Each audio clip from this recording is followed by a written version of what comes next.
Alright fighters, how we all doing? Now in today's video, I'm going to talk to you about a subject which is probably the most important one when it comes to combat sports. And this is aimed at all you fighters in MMA, Brazilian Jiu-Jitsu, boxing, Muay Thai, bare knuckle fighting, whichever type of combat sport in. This video is applicable to you and this information that I'm about to give you.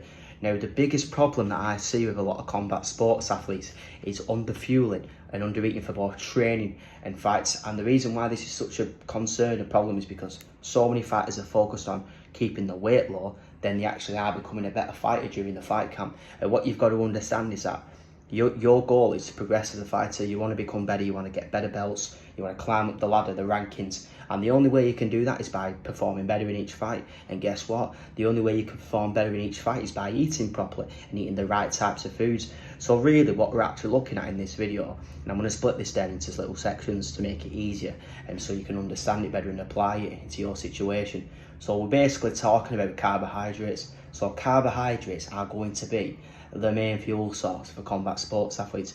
And carbohydrates are so important because when we've got a short, high-intensity intermittent sport like MMA, boxing, Muay Thai, your body can only produce sugar and carbs at this rate rather than oxygen and fats. So basically, we would call this sport glycolytic. So that basically means that you need that sugar and carbs to produce the energy. So ignoring carbs and sugar is probably the worst thing that you could probably be doing and will massively affect and hinder your performance. So basically what I'm saying is here, we've got to focus on fueling your training and also fueling your fights, two important categories. So what you're going to do is you're going to basically understand how hard you're training. So the harder you're training, the more carbohydrates you're going to need and the higher the load's going to be. So let's say, for example, you're on a light training day, 3 to 4 grams of carbohydrates per kilogram of body weight will be sufficient. Let's say, for example, you train a little bit harder, maybe you've got 2 sessions a day, you would then go for 4 to 6 grams of carbs per kilogram of body weight.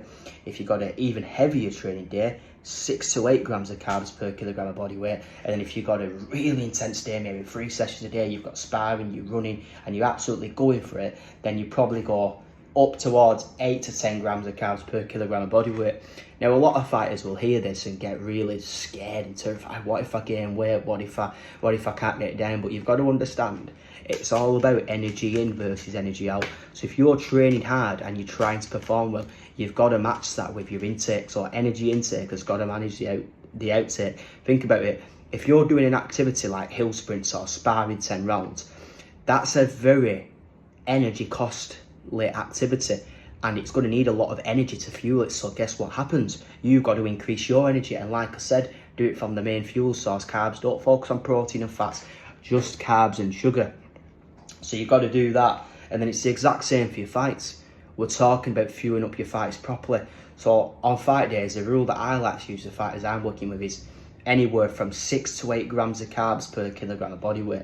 That's going to be sufficient for you. Now, one last thing that I want to mention when it comes to eating carbohydrates is knowing when to eat them. I've got a little phrase I like to use, and it's give the body what it needs when it needs it. So what I'm saying here is you're going to do this. So before you train or fight, you're going to have big meals, you're going to have smaller meals, and you're going to have easier to digest meals. So this is the way you want to do it. If you're going to have a big meal before you train, let's say, for example, you're going to have pesto pasta, massive portion of pesto pasta, or pasta with tomato sauce, or chicken and rice with Nando's sauce. I genuinely have this meal around 4 to 5 hours before you train or fight to give you enough time to digest it, transfer the blood flow, and then utilise everything.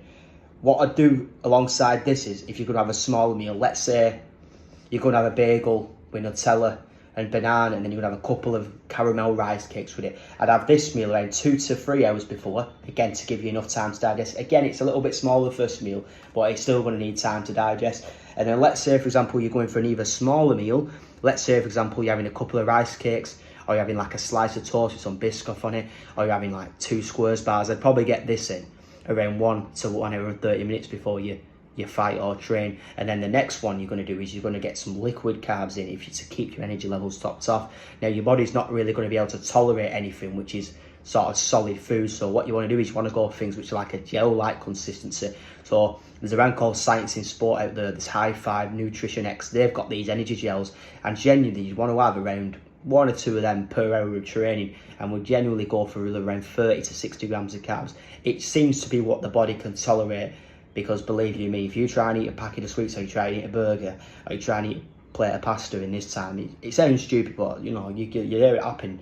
It's just not going to be tolerated by the body. So you've got to understand this. Give your body carbs, give your body sugar, and then away from your training sessions, you can then focus on protein and fats, and then lowering that carbohydrate load and focusing on health, antioxidants, providing your body with nutrients, vitamins and minerals. It's just about understanding what to give your body and when to give it, and that really is it, guys. Now listen, if you like this information, you want some more nutrition and diets for combat sports, don't forget to give me a subscribe for more. I'm going to put my YouTube channel on the page, but for now, take care.